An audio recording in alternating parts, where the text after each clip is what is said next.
On the 18th of April 2024, a UN Security Council resolution that recommended that Palestine be admitted for membership to the UN was vetoed. On the 10th of May 2024, the General Assembly took up a resolution expressing support for Palestine's membership in the United Nations and recommended that the Security Council reconsider this matter favorably. Singapore voted in favor of this resolution after very careful consideration, and this reflected our hope to encourage both Israel and Palestine to resume direct negotiations towards a two-state solution at a time when, in fact, the prospects for such negotiations were increasingly bleak.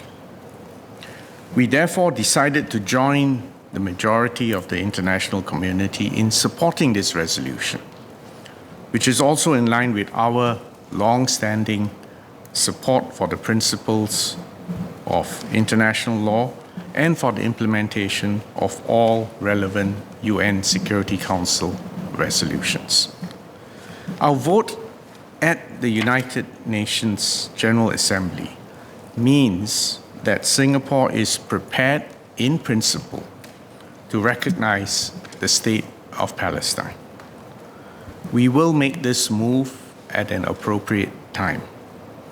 Our key consideration is that such a move on our part should help progress towards peace and a negotiated two-state solution.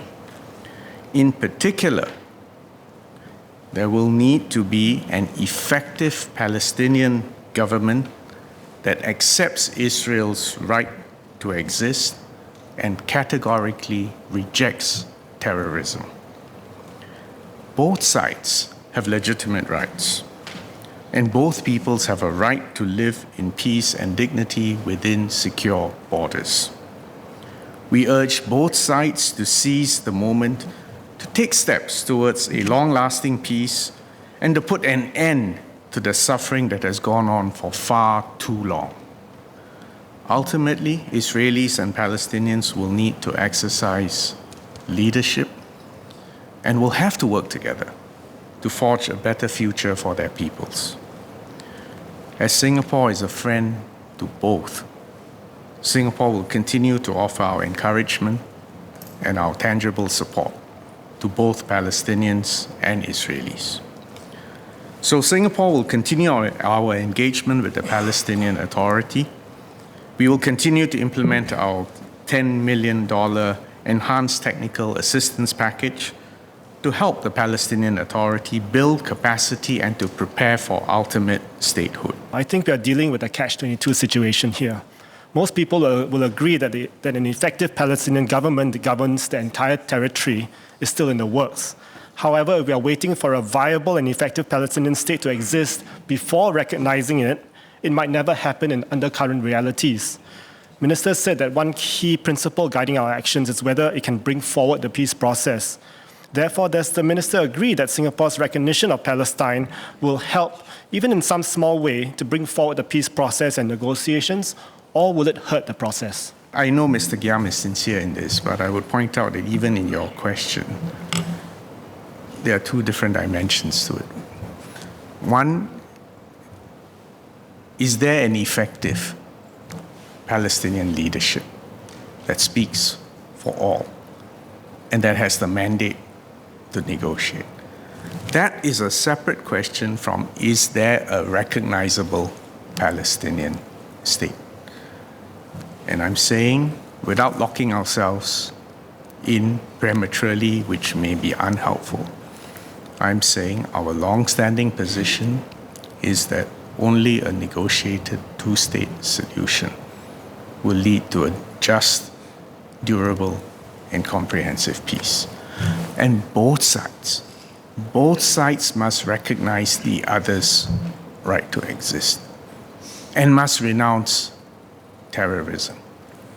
Without those prerequisites, never mind the diplomatic and legal niceties, without the recognition and respect of the other's right to exist and without renouncing terrorism, these cycles of violence will recur. And there will be paroxysms of wars, conflicts, and horrendous humanitarian disasters, which we are witnessing now. So I hope I've explained to everyone here, including the people of Singapore, the principled position and the motivation behind our position. And that's why we do not engage in polemic or in performative gestures or making premature pronouncements, which frankly would be unhelpful. And also be humble enough to know Singapore is a tiny city-state far away, and you've been there. You know the difficulty and complexities of that conflict. And again, another worthwhile reminder for all of us in Singapore. This is fundamentally not our quarrel. This is a family quarrel in another family.